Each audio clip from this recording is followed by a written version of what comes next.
Espero que todos estejam bem. Pensei em fazer um vídeo hoje abordando um tema básico sobre a história das cruzadas, que é: por que as cruzadas aconteceram? Por que as cruzadas começaram em primeiro lugar? Sabe, acho que seria bom falar sobre algo bem fundamental. E nesse caso, essa é uma questão central. É uma coisa que, na verdade, me perguntam com frequência no dia a dia. Se estou conversando com alguém e você sabe, estamos falando sobre o que eu faço, isso acaba surgindo. Perguntam: por que ocorreram as cruzadas? E quando você observa os debates online, parece haver esse vai e vem de argumentos. Ok, mas as cruzadas foram apenas um ato de expansionismo por parte do Ocidente cristão? Foi só o Ocidente cristão atacando e tentando conquistar?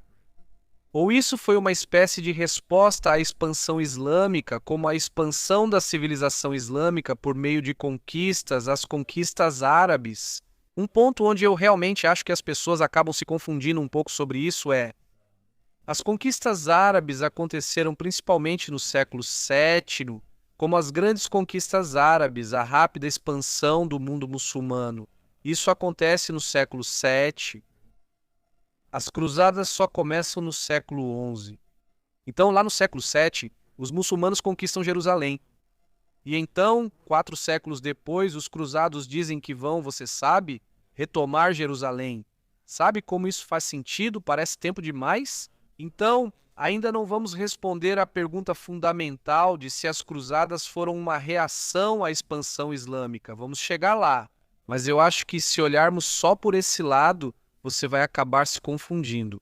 Não vai fazer sentido porque o século VII, quando aconteceram as primeiras conquistas muçulmanas, foi realmente antes de o Ocidente cristão latino ter sequer surgido propriamente. Quero dizer, ele existia, estava em sua infância, por assim dizer, mas ainda precisava passar por muito desenvolvimento.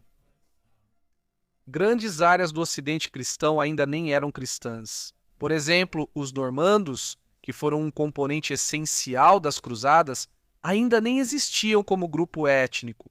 Os normandos surgiram porque os vikings se converteram ao cristianismo no século X e se estabeleceram na Normandia. Os húngaros ainda não eram cristãos. Carlos Magno ainda não havia conquistado e cristianizado os saxões. O mundo cristão latino ainda estava meio que se formando nessa época. Na verdade, Carlos Magno, quando entramos no reinado de Carlos Magno, é aí que podemos realmente ver, sabe, o início dessa nova coisa, o Ocidente cristão latino, como existiria na Idade Média. As primeiras conquistas árabes ocorreram muito antes disso. E principalmente elas estavam acontecendo em terras que pertenciam ao Império Cristão do Oriente, o Império Bizantino. Se quisermos analisar o que motivou as cruzadas ou realmente o que ajudou a provocar as cruzadas, precisamos olhar mais para as conquistas muçulmanas posteriores. Foram as conquistas muçulmanas posteriores que tiveram um impacto muito maior no Ocidente cristão latino, especialmente nos séculos 8 e 9. As conquistas muçulmanas da Espanha. A conquista muçulmana da Espanha ocorre principalmente no início do século 8. Quase toda a Espanha é conquistada. Para entender as cruzadas, acho que precisamos olhar para a Espanha. De muitas maneiras, este é o lugar onde a ideologia da Guerra Santa se desenvolveu no mundo cristão latino. E isso porque havia esse confronto muito imediato entre os cristãos da Espanha e os muçulmanos, que conquistaram, você sabe, praticamente toda a península. E o fato de que havia uma forte interação com o restante do Ocidente cristão. E ao longo do início da Idade Média, isso aumentou. Você tem mais cavaleiros franceses, clérigos franceses, peregrinos franceses vindo para a Espanha para visitar o Santuário de Santiago de Compostela. Cavaleiros vindo para participar das guerras contra os mouros. Casamentos mistos acontecendo, como, por exemplo, cavaleiros vindo e se casando com mulheres cristãs espanholas, os vários reis da Espanha cristã encontrando rainhas em outros lugares, como na França ou em outras regiões cristãs latinas. Então, ao longo do início da Idade Média, desde a época da conquista muçulmana até o começo das Cruzadas, no século XI, houve um aumento na interação entre o restante do Ocidente latino e os cristãos da Espanha. E esse era um lugar onde estava acontecendo esse confronto entre a cristandade e o Islã, e onde cristãos de todo o Ocidente Latino podiam ir e se envolver nesse confronto. Então, rapidamente aqui, vamos apenas ler esse pequeno trecho do livro de Joseph O'Callaghan, Reconquest and Crusade in Medieval Spain, de 711, quando uma força mista de árabes e berberes marroquinos cruzou o Estreito de Gibraltar e derrubou o reino visigodo. Até o colapso do califado omíada de Córdoba em 1031, a supremacia muçulmana na Espanha era indiscutível. Como a sede do poder islâmico era Córdoba, uma localização excêntrica na parte sul da península, os muçulmanos não ocuparam permanentemente grandes extensões das zonas montanhosas no norte. Isso permitiu que pequenos grupos cristãos formassem os minúsculos estados independentes de Astúrias, Leão, Castela, Navarra, Aragão e Catalunha, mantendo-se nas montanhas da Cantábria e dos Pirineus. Esses enclaves cristãos, governados por reis ou condes, ficaram na defensiva por quase 300 anos, enquanto exércitos muçulmanos marchavam ao norte todo o verão para devastar, mas não conquistar suas terras. Certo, então o que o Callaghan está dizendo aqui é que a conquista muçulmana da Espanha criou uma situação em que, a partir de Córdoba, primeiro o Emirado de Córdoba e depois o Califado de Córdoba dominaram a península. Então, os muçulmanos dominaram a Península Ibérica e os cristãos tinham esse pequeno reduto no norte. E realmente não podiam desafiar o poder militar esmagador dos muçulmanos. Por muitos séculos, na verdade, desde as conquistas no século VIII até o início do século XI. Houve algumas vitórias para os cristãos aqui e ali, mas na maior parte do tempo eles estavam realmente na defensiva. E uma característica desse período é que os muçulmanos lançavam ataques regulares aos territórios cristãos do norte. As cidades cristãs do norte eram bem menores, quase não podiam ser chamadas de cidades. Bernard Riley as chama de povoados fortificados, o que considero justo. Enquanto as cidades muçulmanas no sul, como Córdoba, Sevilha, Granada, todas essas cidades eram muito grandes, ricas, verdadeiros centros urbanos. Assim, os muçulmanos realizavam ataques em larga escala, devastando territórios cristãos, coletando saques e capturando escravos. Como O'Callaghan diz, em alguns períodos isso ocorria todo ano. Foi uma experiência traumática para os cristãos do norte. E isso é algo que o restante do Ocidente cristão teria sabido, especialmente com o aumento do fluxo de peregrinos e cavaleiros que vinham para se envolver nos assuntos dos cristãos da Espanha. Eles sabiam disso. Eles entendiam que isso estava acontecendo. Então, é assim que essa ideologia de guerra santa estava se desenvolvendo. Você sabe, especialmente à medida que o clero ficava mais preocupado com os assuntos na Espanha, os papas começaram a comentar sobre isso. À medida que os papas expandiam sua influência, comentavam sobre isso. E entendia-se que se tratava de um poder não cristão. Sabe, muitas vezes na literatura, os cristãos comparavam o Califado de Córdoba com, os babilônios ou esses grupos pagãos bíblicos que enfrentaram os israelitas no Antigo Testamento. Mas eles faziam essa comparação. Entendia-se que esse era um poder não cristão, visto como pagão por eles, que atacava e oprimia regularmente terras cristãs, levando pessoas para a escravidão. Isso ajudou a germinar essa ideia de guerra santa. E tudo isso estava acontecendo bem antes da primeira cruzada começar em 1095, 1096.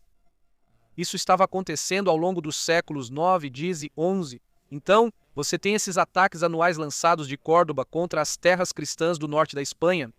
Você tem um envolvimento crescente, do restante do Ocidente cristão latino na Espanha, especialmente da França. Você tem essa ideia de guerra santa se desenvolvendo. Quero ler este trecho aqui só para mostrar como isso podia ser amplamente compreendido em todo o Ocidente latino. Isso é da embaixada de Otão I ao califa por volta de 950. E este é um trecho aqui de Christians and Moors in Spain. Este é o volume 1. Estes são muito bons, são 3 volumes. Basicamente, o que são esses livros são pequenas coleções de trechos de fontes primárias da história da Reconquista na Espanha. Fontes cristãs e mouras aqui, então, é realmente útil. Vamos ler isso. Por volta de 950, Otão I, grande imperador do Sacro Império Romano, envia uma embaixada ao califa Abderramão III em Córdoba. O objetivo, provavelmente, era solicitar ao califa que assumisse o controle da base mantida por forças muçulmanas perto de Saint-Tropez, de onde realizavam incursões no norte da Itália do imperador e outros locais. O califa enviou uma resposta com um bispo, porém os termos da carta eram muito ofensivos ao cristianismo. E por 3 anos, os emissários foram mantidos na Alemanha como prisioneiros de fato. Então, este é o imperador do Sacro Império Romano e estamos no meio do século X. Ele está fazendo contato com o califa em Córdoba, que seria entendido como um dos homens mais poderosos de sua época, para conversar com ele sobre como parar esses ataques lançados contra suas terras pelos muçulmanos. Então, isso só meio que mostra pra gente como esses conceitos podiam estar amplamente disseminados. E o fato de que o Ocidente cristão estava ciente de que existia essa civilização islâmica. Você sabe, havia vários poderes, mas esse bloco, sarracenos, mouros e outros termos, era entendido como não cristão. Segundo eles, esse era um povo pagão. Então, isso é a Espanha e toda a questão da Reconquista e o fato de que, você sabe, a Reconquista da Espanha, esse foi um lugar onde a ideologia da Guerra Santa estava se desenvolvendo no Ocidente cristão. Também é importante mencionar as conquistas muçulmanas na Sicília, já que eles a dominaram no século IX. Isso muitas vezes é ignorado, mas teve um enorme impacto no Ocidente cristão latino. E você sabe, isso é algo que, se quisermos falar sobre uma conquista muçulmana que ajudou a criar as condições para que as cruzadas acontecessem, essa certamente é uma delas. Porque, quando os muçulmanos conquistaram a Sicília, essencialmente a civilização islâmica passou a dominar o mundo mediterrâneo. A Sicília fica bem no meio do Mediterrâneo. Ela está idealmente localizada por razões estratégicas e também para o comércio.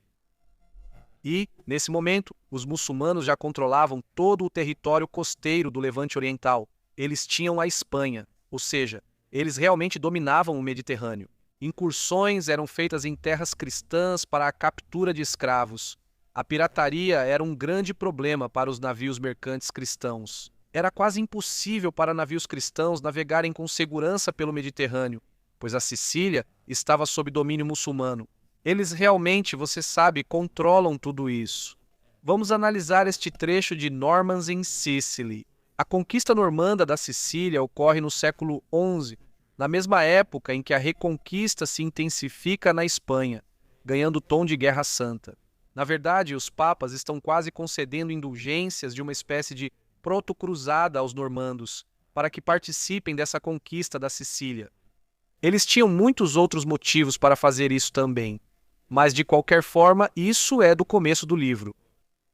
Aqui Norwich está apenas falando sobre a situação. Ele diz que um monge chamado Bernardo, em peregrinação a Jerusalém em 870, escreveu sobre como viu milhares de cristãos cativos sendo levados para Galésia em Tarento para serem enviados como escravos para a África. Então, Tarento é um desses portos do sul da Itália, milhares de cristãos cativos sendo colocados em galés para serem enviados como escravos para a África. Isso é realmente notável. E isso acontecia o tempo todo. Quero dizer, era algo comum. E, novamente, isso era algo do qual o mundo cristão latino como um todo tinha conhecimento. Sabe, obviamente a guerra na Espanha era uma coisa, mas o fato de a Sicília ser uma potência islâmica fazia com que a costa italiana fosse frequentemente insegura. Incursões muçulmanas estavam sendo realizadas contra cidades costeiras na Itália, ou até mesmo mais para dentro da Itália, como vimos com Otto, o Grande, com sua embaixada ao califa. E eu acho interessante, esse Bernardo de quem estamos ouvindo falar, ele estava a caminho de uma peregrinação para Jerusalém. Cristãos estavam viajando para a Terra Santa, eles estavam fazendo peregrinações. E ele, sabe, testemunhou esses cristãos sendo levados em grande número para navios de escravos. Todo tipo de história assim estava circulando, então as pessoas estavam cientes disso. Os italianos lutavam contra piratas muçulmanos, esse tipo de coisa. Agora, uma coisa que acho que precisamos abordar é essa questão de quão bem, sabe, os cristãos latinos, digamos no século X, no século XI, quão bem eles entendiam o Islã. A resposta para isso é que o entendimento do Islã variava, sabe, de região para região e entre as classes sociais, mas cada vez mais o Ocidente cristão latino estava começando a entender melhor o Islã. Eles acreditavam que esses sarracenos, esse povo pagão contra quem lutavam na Espanha, Sicília ou em outro lugar, essas pessoas eram seguidores dessa figura Maomé, que era entendido de várias formas, sabe? Desde um profeta até uma divindade, dependendo de com quem você estava falando. As pessoas menos sofisticadas tendiam a vê-lo como uma divindade, e as pessoas mais instruídas entendiam que ele era um profeta. Elas entendiam que, do ponto de vista delas, ele era um falso profeta. Sim, havia uma compreensão crescente de quem eram essas pessoas, mas o mais importante era que elas não eram cristãs. Era como um povo pagão. No início da Idade Média, os cristãos ou os cristãos latinos enfrentaram pressão dos vikings, dos sarracenos e dos magiares, que mais tarde se tornaram os húngaros. E em todos esses casos havia meio que essa ideia nascente de guerra santa. Essa é uma força sombria avançando contra, você sabe, o povo de Deus contra os cristãos. E essas ideias foram realmente tiradas de forma bem direta do Antigo Testamento. Se você olhar para o Antigo Testamento, ele retrata os israelitas como o povo de Deus lutando contra essas hordas pagãs, esses exércitos pagãos. E é mais ou menos assim que os cristãos latinos na Alta Idade Média conceituavam seus próprios encontros com essas forças não cristãs contra as quais lutavam, fossem vikings, sarracenos ou magiares. Agora, a diferença, claro, é que os sarracenos, os muçulmanos, acabaram sendo o problema mais duradouro. Eles controlavam as áreas mais ricas do Mediterrâneo e certamente continuaram existindo como uma força. Os magiares se converteram, eles se tornaram os húngaros bem cedo. Os vikings, todos os escandinavos se converteram, sabe, relativamente cedo. Quero dizer, lá por meados da Idade Média Central, com certeza. Mas muitos se converteram, viraram normandos e se fixaram na Normandia. Já os sarracenos realmente perduram. Então, já falamos um pouco sobre a reação do Ocidente Latino ao Islã e como isso ajudou a provocar as cruzadas. A outra coisa sobre a qual precisamos falar é o surgimento do próprio Ocidente Latino.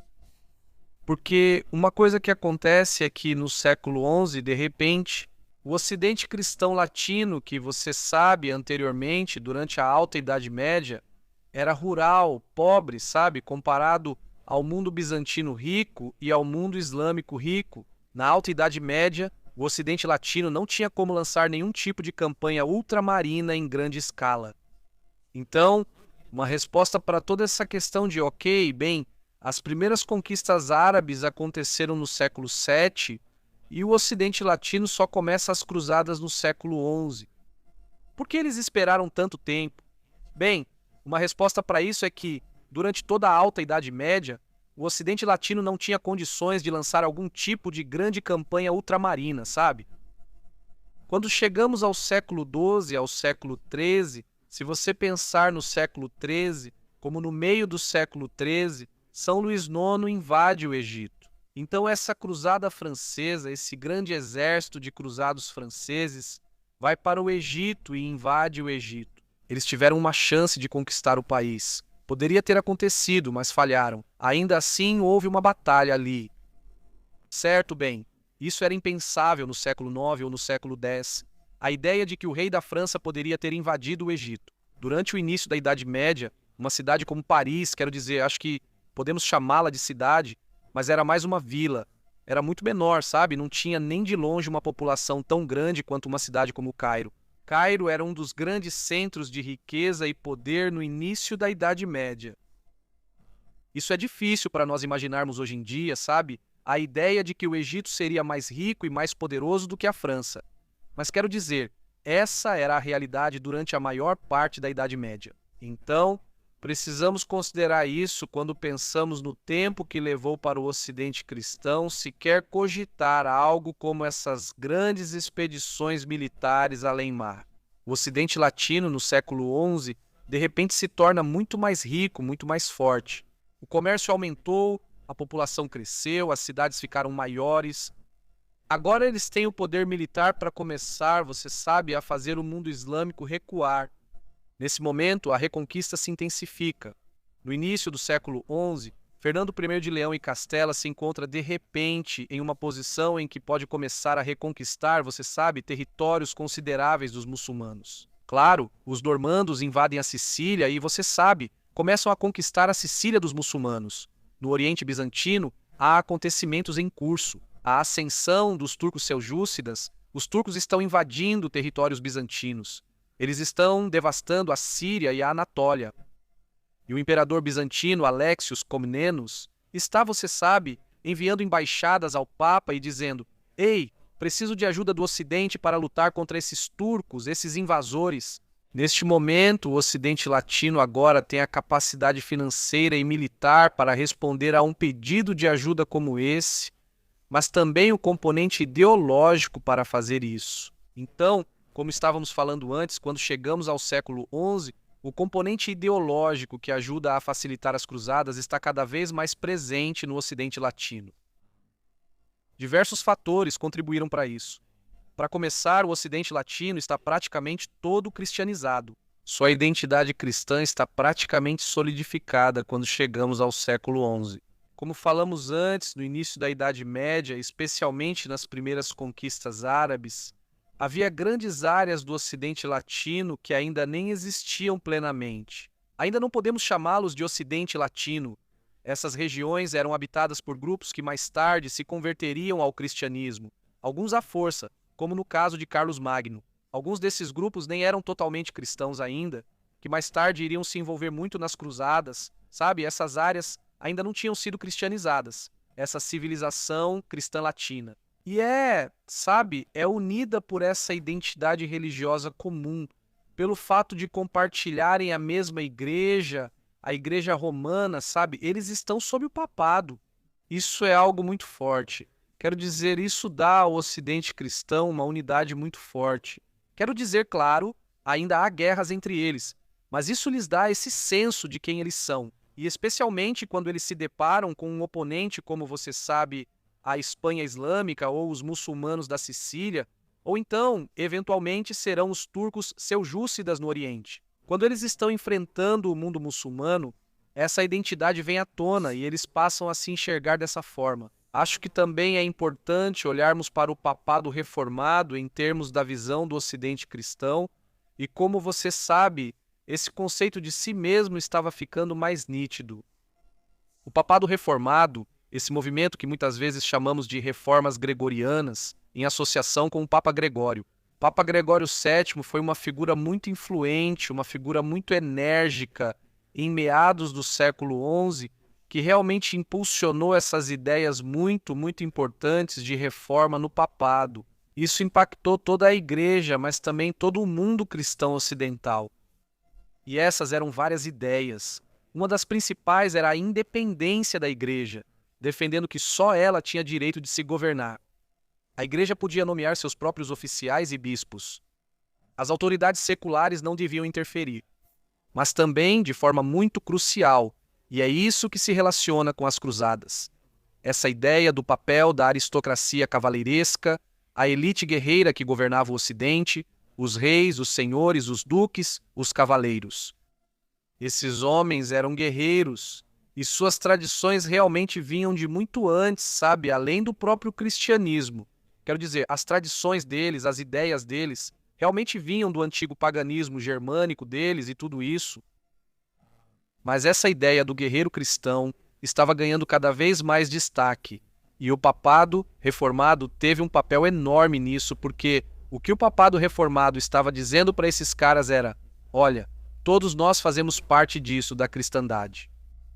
E o seu papel como guerreiros, como governantes, como defensores, é lutar contra os inimigos da cristandade. Lutar contra aquelas forças que ameaçariam o povo cristão e a prática da fé cristã. Os muçulmanos são um exemplo perfeito. Vocês sabem, estamos enfrentando eles na Sicília e na Espanha. Agora, o imperador bizantino está nos pedindo ajuda contra eles no Oriente. E, aliás, eles controlam Jerusalém. Jerusalém é, claro, central para a fé cristã. Ao longo da Idade Média, cristãos sabiam o que era Jerusalém, mesmo sem visitá-la. Entendiam ser o local onde Cristo morreu e ressuscitou. Então, É muito fácil entender como essa nobreza ocidental, que estava dando seus primeiros passos nessa ideia de guerra santa contra os muçulmanos na Sicília e na Espanha, pôde então perceber que isso também era relevante na Terra Santa, esse lugar sobre o qual todos já tinham ouvido falar. Todos cresceram ouvindo histórias sobre Jesus e a importância de Jerusalém. Certo, bem, a Terra Santa, os lugares mais sagrados da cristandade, estão ocupados por esse povo pagão, essas mesmas pessoas contra quem estamos lutando na Espanha e na Itália. Vocês precisam ir e agir como verdadeiros guerreiros cristãos. Vocês precisam ir lutar contra essas pessoas lá e retomar os lugares sagrados das mãos deles. Então acho que podemos ver como essa transição aconteceu de forma tão natural. Na época não foi assim, sabe? Hoje em dia a gente ouve muito, tipo, a primeira cruzada. As cruzadas começaram com o Papa Urbano II em 1095, lançando a primeira cruzada. Não era assim que teria aparecido na época. Isso era claro, a própria expedição, o fato de o Papa estar convocando essa expedição para a Terra Santa. Isso faria sentido para eles naquela época. Ok, isso é algo novo que ele pediu para fazermos. Mas as pessoas já tinham experiência com Guerra Santa. Quero dizer, as pessoas sabiam sobre as guerras contra os muçulmanos na Espanha, as guerras contra os muçulmanos na Sicília. Então, não pareceria um conceito radical, é isso que digo.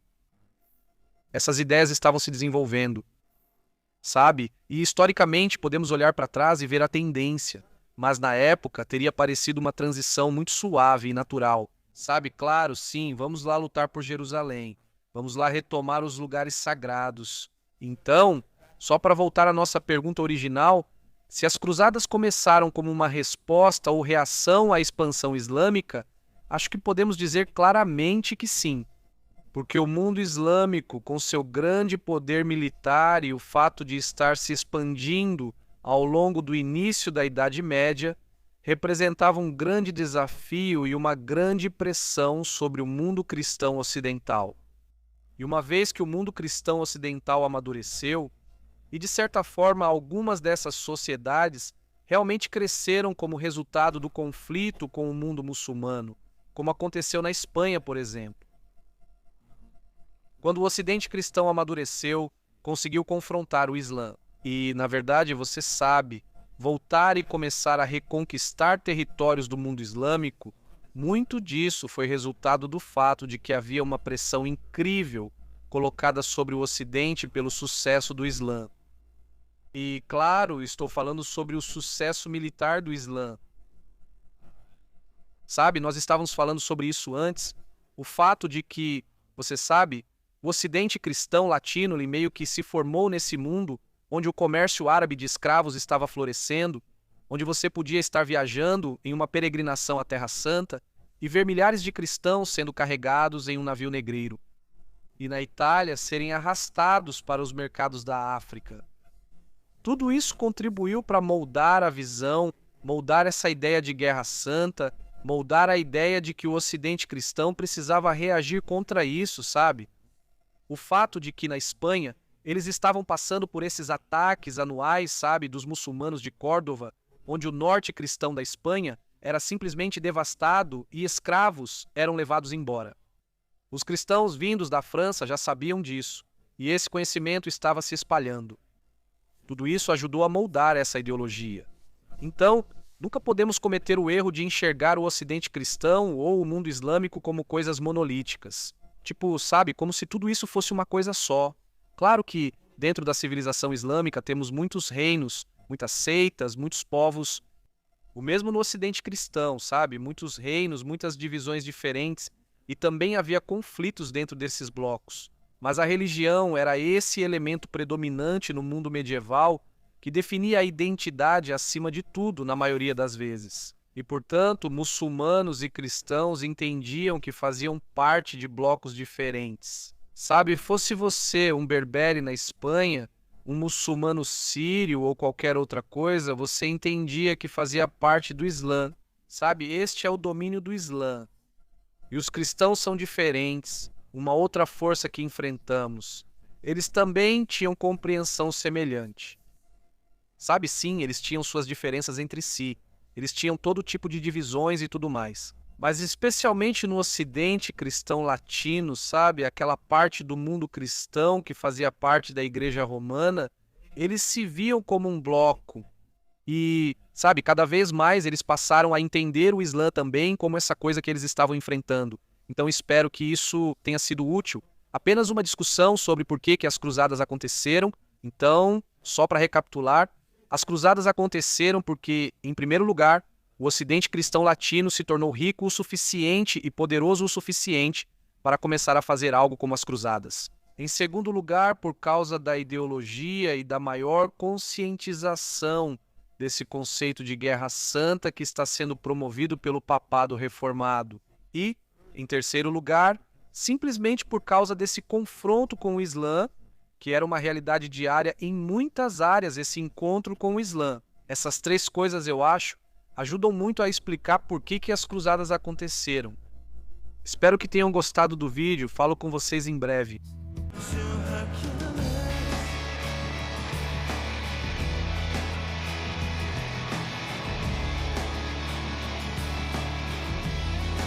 O Império está desabando